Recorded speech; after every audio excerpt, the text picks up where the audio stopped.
Cinemassacre's Monster Madness.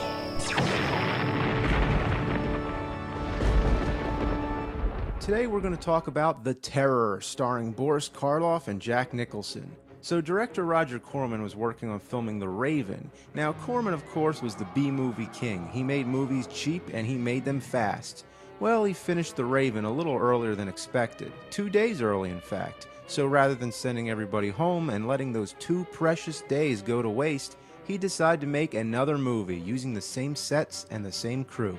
There wasn't even a script, but they had Boris Karloff, so the idea was just to write his scenes, film him, send him home, and figure out the rest later. And what do you know? The result was 2 days of footage with Boris Karloff that didn't make any sense. So Corman dumped this mess onto several other directors to finish the movie. They were writing the script as they went along. One of these directors was Francis Ford Coppola, not one of his proudest moments. Even Jack Nicholson directed his share. The guy wasn't even famous for acting yet, and here he was directing. The finished result is a mishmash of 2 things. 1, people walking around in dark rooms, and 2, people explaining new plot twists every other scene as if 10 different M. Night Shyamalans were involved.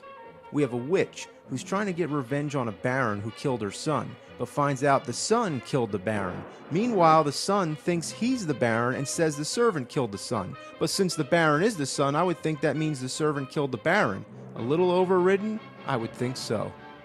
The witch has a woman under her control who she turns into a hawk. But the main point is that this woman who is also a hawk also looks like the baron's dead wife who the baron murdered. So the witch is trying to send this dead wife look-alike to the baron to make him think it's a ghost, go insane, and commit suicide.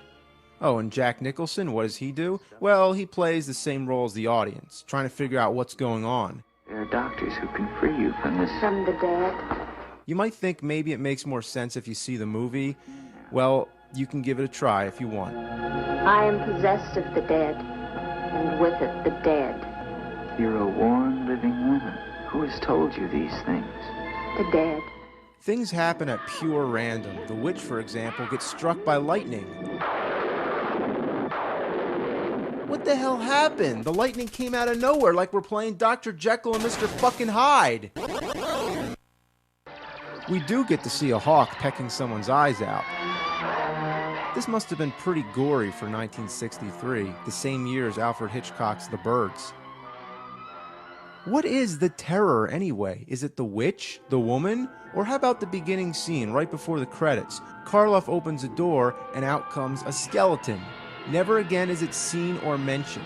Maybe that was the terror. Or wait, I got it. Maybe the terror was the feeling every director got when they were given the task to continue this clusterfuck.